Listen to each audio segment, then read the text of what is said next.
Hello guys नमस्ते welcome to my blog. एकैछिन यो भिडियोलाई चाहिँ स्वाइप नगर्नु होला है, किनभने मैले यो एकछिन स्वाइप गर्न त एकछिन लाग्छ, तर यो भिडियो मार्फत मैले आज के कुरा भन्न गइरहेको छु भने चाहिँ म आज पेसाले चाहिँ स्वास्थ्यकर्मी हो है। त्यसले गर्दाखेरि अब गाउँघरमा बसेर होइन, गाउँघरमा अब कस्ता कस्ता समस्याहरू आउँछ होइन, कस्तो कस्तो अब अलिकति आफूले अलिकति ध्यान दिनुपर्ने कुरा हो, त्यो कुरामा चाहिँ खास गरी ध्यान दिनुहोस् होइन।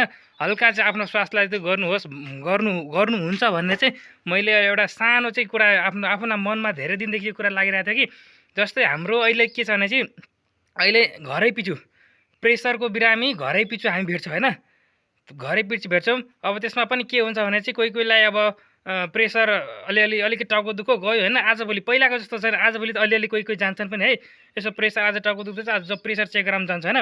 तर कतिपय अहिले के छ भने चाहिँ अलिक ग्रामीण क्षेत्र भइरहेको थियो, गाउँघरतिर के भयो भने चाहिँ वास्ता गर्दैनन् कि टाउको दुख्यो गयो तर त्यति वास्ता गर्दैनन्। तर खास गरी मैले यो र यसको यो प्रेसरले गर्दाखेरि यो प्यारालाइसिस हुने समस्याहरूले गर्दाखेरि दिनदिन यो समस्या धेरै बढिरहेको छ। त्यसले गर्दाखेरि मैले आज यो हाम्रो नेपाल सरकारले यति धेरै सुविधा दिनुभएको छ भने ठाउँ ठाउँमा हेल्थ पोस्ट, प्राथमिक स्वास्थ्य केन्द्र, हस्पिटलहरू छ नि। अब हामीले के गर्नु पऱ्यो, त्यसको फाइदा उठाउनु पऱ्यो। के गर्नु पर्ने जस्तै अब हामीले अब सधैँभरि नसकौँला, तर कहिले टाइममा के गर्नु, आफ्नो आफ्नो रक्तचाप उच्च रक्तचाप छ कि होइन, कम छ कि प्रेसर चाहिँ जाँचिराख्नु पऱ्यो। यो चाहिँ म तपाईँहरूलाई यो बिन्ती नै गर्छु कि, किनभने यो यत्रो अब किनभने मैले के बुझाउँछु अहिले यो समस्या त घरै पिछु छ होइन, तर यो एकचोटि चाहिँ यो प्रेसरले चाहिँ अब हानिसकेपछि होइन मान्छे प्यारालाइसिस हुन्छ, उसको जिन्दगी गयो नि, त्यो नजाओस् भनेर चाहिँ हामी चाहिँ टाइममा ल 1 महिनामा हुँदैन, 2 महिनामा हुँदैन, त्यति त फुर्सद हाम्रो आफ्नो स्वास्थ्यको लागि हुन्छ होला नि त। त्यतिले हजुरहरूलाई एउटा रिक्वेस्ट छ कि आफ्नो प्रेसर होइन, आफ्नो ब्लड प्रेसर समय समयमा चाहिँ जाँच के हामी आफ्नो स्वास्थ्यको लागि महिनामा एकपटक स्वास्थ्य संस्थामा जान सक्दैनौँ त? सक्छौँ नि।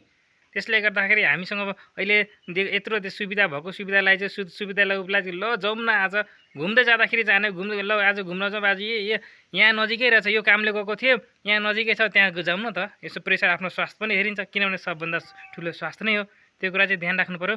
र अन्तिममा चाहिँ तपाईँहरूलाई अब लाग्न सक्छ यो फटाले के कुरा गर्छ होइन, कस्तो कुरा गर्छ, यो त हामीलाई पहिला थाहा भएको, यो मलाई थाहा छ कि यो सबैलाई थाहा भएको कुरा हो। आफ्नो स्वास्थ्य सबैलाई प्यारो नै हुन्छ होइन, तर के हामी गर्दैनौँ, अल्छी छौँ है। तर त्यति चाहिँ तपाईँहरूलाई एउटा बिन्ती छ होइन, त्यो चाहिँ त्यति चाहिँ गर्नु पऱ्यो। आफ्नो प्रेसर चाहिँ रक्तचाप, किनभने यसमा चाहिँ के हुन्छ खास गरी भने चाहिँ यसमा प्रायः अरू रोगहरू जस्तो यसमा लक्षणहरू देखिँदैन, कोहीमा लक्षण देखिँदैन, चटक्क एकैपटक के हुन्छ भने चाहिँ अब कोहीमा एकैचोटि प्रेसर हाई भएर एकैचोटि ब्रेन हेमोरेजहरू गराइदिन्छन् कि। त्यसले गर्दाखेरि के हुन्छ भने चाहिँ समयमा गरिराख्यो भने चाहिँ मेरो प्रेसर कम छ कि कस्तो छ भने चाहिँ आफूलाई त थाहा हुन्छ नि त। त्यसले गर्दाखेरि तपाईँहरूलाई चाहिँ मैले आज भनेको कुरा, यो मैले दिएको एउटा सन्देश होइन, या मैले गरेको एउटा अनुरोध चाहिँ तपाईँहरूलाई चाहिँ राम्रो लाग्यो भने चाहिँ यो भिडियोलाई चाहिँ लाइक सब्सक्राइब गरिदिनु।